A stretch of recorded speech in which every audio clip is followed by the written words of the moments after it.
금송아지를 만들어서 이스라엘 백성들이 우상 숭배하고 있는 것들에 대해서 모세가 크게 화를 냈습니다. 그래서 그가 가지고 있던 돌판을 던져서 깨트려 버렸습니다. 하지만 정작 더 큰 문제가 있었는데 그것은 이스라엘 자손들이 죄를 지었다라는 사실도 그렇지만 그 죄를 보시는 하나님의 마음을 어떻게 회복하느냐, 어떻게 하나님의 마음을 돌이키느냐. 관계라는 것은 한쪽만 잘못했다고 되는 것이 아니라 이 문제를 이것을 어떻게 하나님으로부터 우리가 용서받느냐, 이것이 중요하겠다는 생각이 들었습니다. 그래서 모세가 이것을 놓고 간구하지요. 하나님께서 모세에게 새롭게 두 돌판을 만들어 가지고 와라. 처음에는 하나님께서 다 예비해 주셨지만 그러나 이제 모세 네가 준비해 와서 와라라고 준비시키시고 다시 말씀해 주시겠다라고 말씀하셨습니다. 모세에게 말씀하시는 하나님께서 그의 연약함과 또 그의 삶 가운데 이루시는 약속을 통해서 어떤 일들을 이루시는지 좀 같이 주목하고 살펴보고 싶습니다. 첫 번째로 말씀 가운데 주목한 것이 무엇이냐면 이미 약속이 이루어지고 있다는 것이죠. 약속은 이미 시작되었다는 것입니다.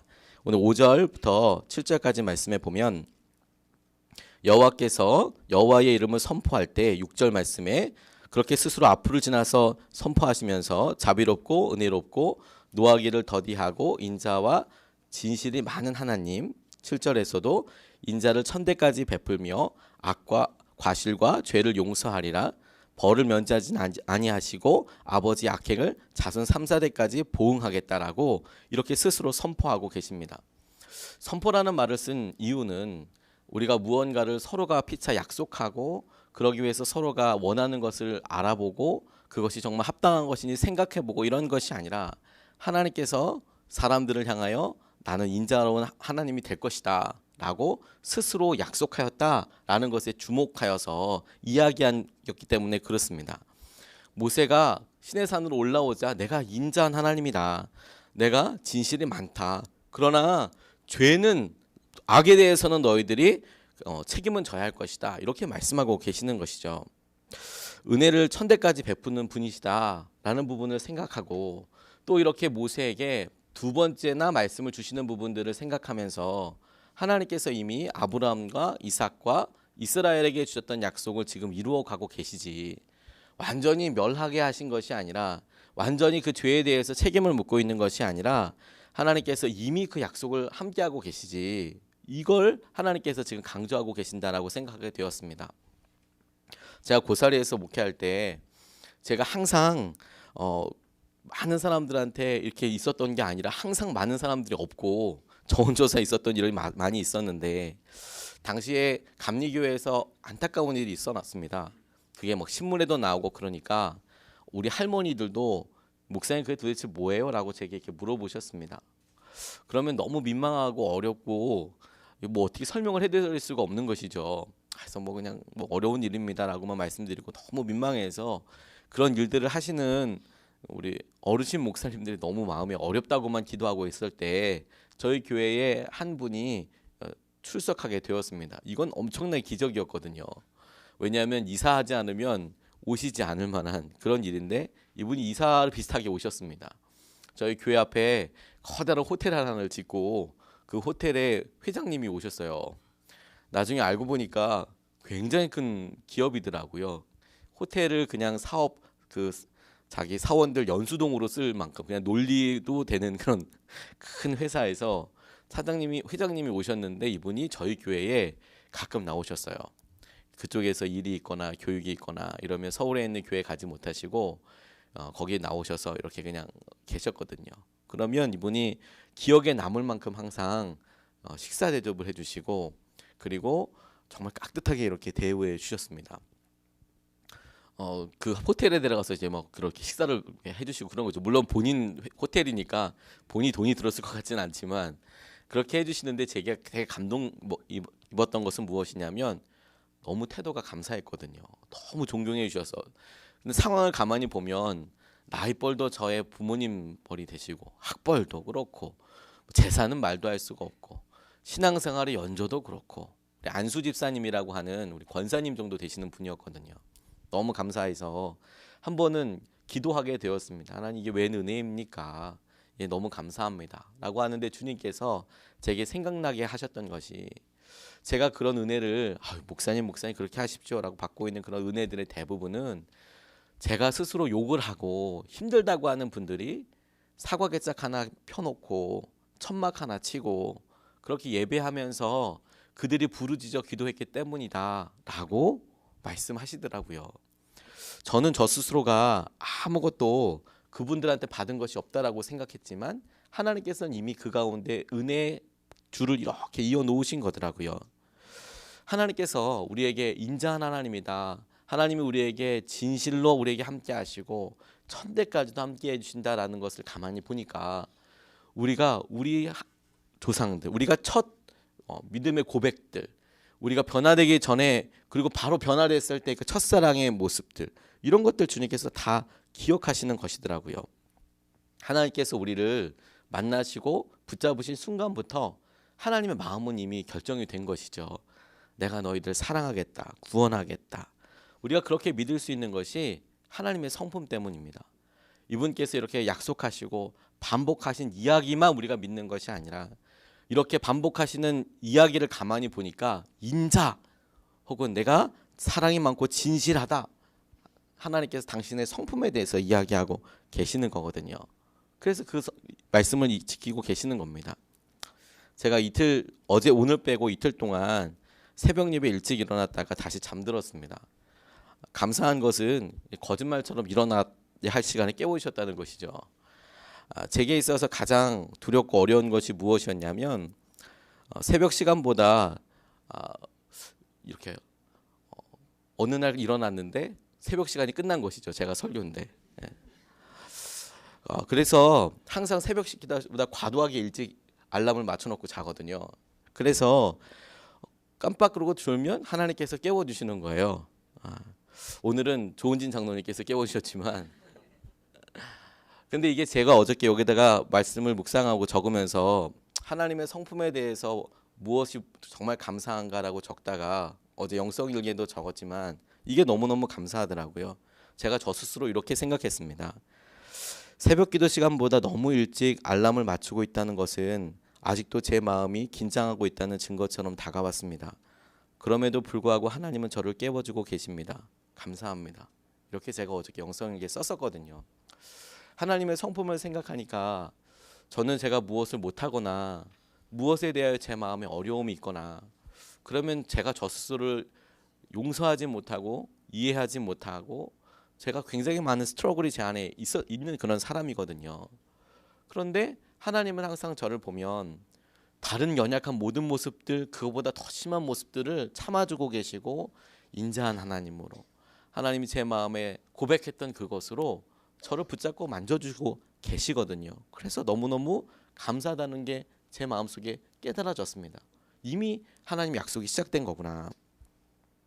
금문교 다리를 만들 때 사람들이 그 다리를 만들 때 그 수압이 세고 세기가 워낙 물살이 빠르고 위험하다고 그러니까 빠지면 죽는다고 생각하니까 실제로 많은 사람이 빠져 죽었답니다. 그래서 이 사람들이 낸 지혜가 뭐냐면 요즘은 너무 당연한 건데 당시에는 말도 안 되는 일 중에 하나였던 게 무엇이냐면 그물 치는 거였습니다. 요즘은 안전장치 없으면 아예 공사를 못하게 하죠. 근데 당시에는 그런 거 없었거든요. 그러니까 밑에다 그물 하나 친 겁니다. 그럼 그물에 떨어지면 사람이 적어도 물에 빠져 죽지는 않죠. 그래서 그걸 보관으로 냈는데 그런데 놀라운 것 한 가지는 무엇이냐면 그 그물 자체에 떨어지는 사람들도 많이 줄었다라는 것이죠. 빠지면 죽어, 빠지면 끝날 거야 라고 생각하니까 빠져서 죽는데 내가 실수해도 죽지는 않아, 좀 창피하지 라는 생각으로 다가가니까 오히려 그렇게 실수하는 일도 적어들더라. 하나님께서 우리에게 끊임없이 말씀하시고 끊임없이 이야기하시는 것을 통해서 하나님의 성품에 대해서 이야기하시거든요. 너는 내가 말하는 것과 내 실제 마음이 어떤지 알 거야. 넌 내 마음에 내가 널 어떻게 생각하는지 네가 알게 될 거야. 그렇게 하나님께서 이야기하시는 거거든요. 아직까지 이스라엘 백성들 포기하지 않으신 거 하나님께서 그 약속을 이미 이루고 계시기 때문이라고 믿습니다. 두 번째로 주목하게 된 것은 무엇이냐면 아직 우리가 경험하지 않은 기적이 남아있다는 것이죠. 10절 말씀입니다. 여호와께서 이르시되 보라 내가 언약을 세우리니 곧 내가 아직 온 땅 아직 국민에게도 행하지 아니한 이것을 이적을 너희 전체 백성 앞에 행할 것이라. 아무 국민에게도 행하지 아니한 기적을 너희 전체 백성 앞에서 행할 것이다 라고 말씀하시는 것입니다. 저는 이 장면을 계속 묵상하면서 하나님께서 얼마나 감사한지 몰랐습니다. 하나님 이 일을 바로 우리 교회와 저에게 보여주십시오. 하나님 바로 이 일을 보여주십시오. 하나님께 행하시는 은혜들을 보여주십시오. 이렇게 기도하게 되었습니다. 아무 백성들이 본 적 없는 그런 이적, 그걸 이스라엘 모든 백성들 앞에서 내가 보여줄 거야. 드러낼 거야. 우리가 이것을 전에 하나님의 영광이라는 표현을 쓴다고 배웠습니다. 믿는 사람이든 안 믿는 사람이거든 하나님의 압도적인 임재와 하나님의 놀라운 역사하심을 경험하게 되는 거, 그것을 영광이라는 표현을 쓴다고 했죠. 그러니까 이 표현은 하나님의 영광을 드러내시겠다라는 것을 풀어서 쓴 말입니다. 그런데 이걸 모두가 다 알게 될 거야. 그게 정말 원하는 거거든요. 요즘 이렇게 기도하면서 여러 분들께서 전화를 주셔서 혹은 마음으로 이야기해 주셔서 교회에 나아갈 방향에 대해서 감사하게 이야기해 주십니다. 얼마나 감사한지 모릅니다. 왜냐하면 제가 그러면서 제가 알지 못하는 것들 하나도 보게 되고, 그리고 하나님께서 이미 좋은 팀들을 주셔서 제 안에 누리게 됐던 그런 신뢰도 있고, 또 그분들이 이렇게 합력해서 이루어가게 하시는 것을 이렇게 보게 하시는 것이죠. 그러면서 제가 너무 물었다는 것을, 그러니까 연약하고 물렀다는 것을 참 많이 깨닫게 됩니다. 교회 개척지를 찾으면서 첫 번째로 보게 되었던 아웃도어 매장, 거기 방문해보고 기가 막히구나, 이게 월세를 감당한다는 것과 이게 기가 막힌 일이구나. 하나님께서 그걸 제 마음으로 느끼게 해주셨습니다. 내가 성도님들을 위해서 정말 무릎팍 까지도록 기도했었어야 되는 거였구나. 날마다 전쟁이었고, 이게 날마다 재정을 놓고 또 마감을 놓고 수금을 놓고 기도한다는 것이 이게 그냥 한 줄로 쓰여질 수 있는 내용이 아닌 거구나. 제가 첫 번째 교회 자리를 보면서 알았거든요. 그런데 교회 자리를 이렇게 알아보면서 이제 이렇습니다라고 이야기를 들으면 제가 진짜 몰랐구나, 뭘 몰랐구나, 이런 생각들을 하게 됩니다. 왜냐하면 전심으로 기도하면서 전심으로 이것 자리들을 알아보고 계시는 거거든요. 그러니까 참 좋은 자리들이 많고 그렇다고 이야기하는데, 여전히 이렇게 보면 제가 그런 걸 한 번도 안 해봤지 않습니까? 그냥 부임해서 가라 그러면 시골이든 어디든 그냥 가고, 거긴 교회가 있었고 그냥 거기서 예배드리면 됐고, 이러다가 한 번도 안 해본 일을 하다 보니까 이런 마음들로 성도님들께서 사업을 하시고 이렇게 이끌어 가시는 거구나. 그러니까 저는 경험을 안 해봤기 때문에 일들이 퍽퍽퍽퍽 이게 될까? 라고 해서 많은 시간들을 기도하게 되더라고요. 왜냐하면 제가 보기엔 아무것도 한 번도 잃어본 적이 없는 거예요. 근데 여러분들 중에서 또 뭐 어떤 분들은 개척을 갖다가 이렇게 경험해 보게 저식이 있으시겠지만, 분리개척 경험해 보신 적 있으십니까? 이렇게 우리가 교회 안에 남아서 교회에서 함께 예배드리고 이렇게 함께 하시는 거에 대해서 여러분 경험해 보신 적은 없으시죠? 가만 생각해 보니까 아무것도 하나님께서 우리에게 경험해 보지 못했는데 이 길을 가게 하시고 나가게 하여 주시더라고요. 그게 너무 감사하더라고요. 모인 것 자체가 그렇지. 그러니까 실제로 이야기를 듣고 알고 그거에 대해서 기도하면서도 제 마음속에 지금 이것 자체가 기적이라면 하나님께서 역사하여 주시는 것도 그렇게 기적이 되겠구나, 이런 생각을 하게 되었습니다. 어저께도 어떤 분이 뜬금없이 약속을 잡아주셔서 다녀왔습니다. 꽤 많은 시간들을 기도하면서 보냈지만 제 마음속에는 이런 생각밖에 없더라고요. 이게 뭐 좋습니까? 이게 뭐 가격이 어떻게 됩니까? 이게 뭐 얼마입니까? 라기보다 하나님께서 이곳을 우리에게 역사하시고 인도하시는 그 땅이 맞을까? 그 건물이 맞을까? 그 생각대로 하나님께서 제게 묻고, 그러면 우리 팀들을 다 하나 되게 해주실 거야. 그러면 우리 모든 예수님의 사람들 교회가 하나 될 거야. 그게 기적이지. 그게 기적이지. 이런 생각을 제게 주시더라고요. 일본 단기 선교 갔을 때 하나님께서 저를 정말 많이 울게 하셨습니다. 쓰나미가 나 있는 상황을 보고 어떻게 말을 할 수가 없더라고요.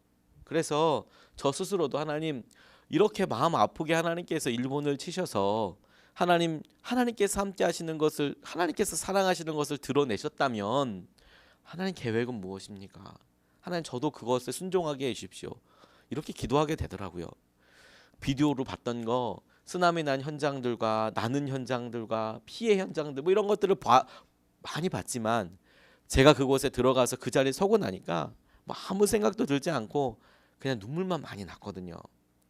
근데 그렇게 기도하고 나서 하나님께서 제 마음에 여러 결단들도 하게 해주셨지만 일본의 부흥을 놓고 진심으로 기도하게 되었습니다. 그 자리에. 그리고 그 다음 해에 하나님께서 마음을 주셔서 다시 한번 가게 되었습니다. 형제 교회에 설교하러 갈 일이 있어서 교회 양해를 드리고 하루를 먼저 피해 지역으로 들어갔습니다. 공항도 열게 되었고 그 공항에서 내려서 도움 주시는 분이 계셔서 피해 지역을 차를 가지고 쭉 올라가서 이렇게 중요한 거점들마다 기도하고 이렇게 하루를 보내는데, 그런데 여전히 쓰나미가 지나간 흔적들은 다 있는데 사람들이 너무 평안해 보이는 거예요. 저는 그렇게 기도하고 그렇게 큰 일이 있고 그러면 사람들이 다 깨어져서 변할 줄 알았거든요. 그래서 눈물로 기도했던 거거든요. 그래서 1년 내에 가봤는데 사람들은 너무나 예전처럼 똑같이 살고 있는 거예요. 아무 일도 없었다는 듯이. 진짜 신기하더라고요. 아니 이게 뭡니까? 이런 생각이 제게 들었어요. 물론 나중에 다시 알아보니까 그 가운데 교회가 서기 시작하고 또 무너졌던 교회가 다시 일어서기 시작하고 이런 계기들이 되었다는 것은 나중에 알았지만 그냥 하루 연고지 없이 그냥 방문해서 기도하는 사람이 보기에는 청소만 잘 돼 있는 거예요. 그나마 큰 덩어리들은 청소하지 못하니까 그대로 냅두고 그때 봤던 철골들, 자동차들, 요트가 뭐 이렇게 박혀 있는 것들 뭐 이런 것들 다 빼는 거지 뭐 그냥 똑같은 거예요. 마음속에 이게 뭔가 이런 생각이 들더라고요. 그러다가 돌아오는 길에 크게 추모 공원 같은 것을 임시로 마련해 두었더라고요. 일본 말로 간바로 이시노마키라고 썼는데 이시노마키가 도시 이름이거든요. 힘내라 이런 뜻이에요. 이시노마키 힘내라, 힘내자 이런 크게 일본어로 이렇게 쓰여놓은 곳에 추모할 수 있는 이런 공간을 마련해 놓았더라고요. 거기 서서 기도했습니다. 하나님, 이제는 어떻게 해야 합니까? 이제는 무엇을 해야 합니까? 그랬더니 하나님께서 제게 그렇게 조용히 기도하는 가운데 주신 마음이 무엇이냐면 이제부터는 한 번도 경험해 보지 못했던 은혜를 놓고 기도해라. 일본 땅에 한 번도 한 번도 구해지 못했던 그런 은혜가 임할 것을 놓고 기도해 봐라. 그런데 하나님께서 아직 한 번도 너희들이 보지 못한 기적을 너희들한테 일으킬 거야 라는 이 말씀을 묵상하면서 주님께서 저희들 마음에 그렇게 말씀하시는 거 있죠. 참 목사, 너는 너의 연약함이 한계라고 생각을 하느냐? 너는 네가 가지고 있는 혹은 함께 해서 네가 보이고 네가 계산할 수 있는 그런 재정이 그게 한계라고 생각을 하느냐? 너는 사람들이 한계라고 생각을 하느냐? 너는 지역이 한계라고 생각을 하느냐? 너는 도대체 무엇을 한계라고 생각하는지 내게 하나하나 말할 때마다 너는 내가 그것을 넘을 수 없는 하나님이라고 생각을 하느냐? 결국엔 하나님께서 하나님 그분의 성품과 하나님 그분과 내가 함께하고 있다는 사실 앞에 하나님께 맞닥뜨리게 하시는 거예요. 그러니까 당연히 고백하게 되죠. 하나님, 저는 분리 개척을 준비해 본 적도 없고 하나님, 저는 담임 목사로서 이렇게 많은 좋으신 분들이랑 함께 담임 목사로서 동역해 본 적도 없고 하나님, 저는 지력도 없고 제가 무슨 뭐 경험이 있는 것도 아니고 따로 꿍쳐놓은 돈이 한 30억씩 있는 것도 아니고 하나님, 전 정말 아무것도 없습니다. 그런데 하나님, 제가 한 번도 경험해 보지 않았기 때문에 너무 감사합니다. 하나님, 너무 감사합니다. 제가 사업하는 분이랑 기도 제목을 나누는데 그분한테 이렇게 고백하는 제 모습을 보고 너무 감사했어요. 제가 뭐라고 고백하게 됐냐면요, 권사님, 제가 기도하는데 1억이 없으나 10억이 없으나 30억이 없으나 똑같아요. 어차피 다 하나님이 해주셔야 되거든요. 제가 보기에 1억도 하나님 있어야 할 재정이고 제가 보기에 10억도 하나님께서 하셔야 될 것이고 30억도 하나님께서 하셔야 될 일인데 어떤 것이든 하나님께서 하셔야 될 일이니까 하나님 하시면 하나님대로 그냥 하세요. 하나님 계획대로 그냥 하세요. 제가 보기에는 저는 경험해 본 게 아무것도 없어요. 하나님 그대로 그냥 일어났으면 좋겠어요. 이런 고백을 하게 되더라고요. 그러니까 하나님께서 말씀에 이렇게 적어 놓으시고 제게 너 아직 한 번도 경험해 보지 못했던 그런 이적을 너와 성도들과 모든 백성들이 그렇게 이루게 될 거야. 근데 이것은 그대로 저희들에게도 이렇게 적용할 거점이 됩니다. 여러분, 우리가 교회를 개척하면서 여러분도 그렇게 구하시지 않으시겠습니까?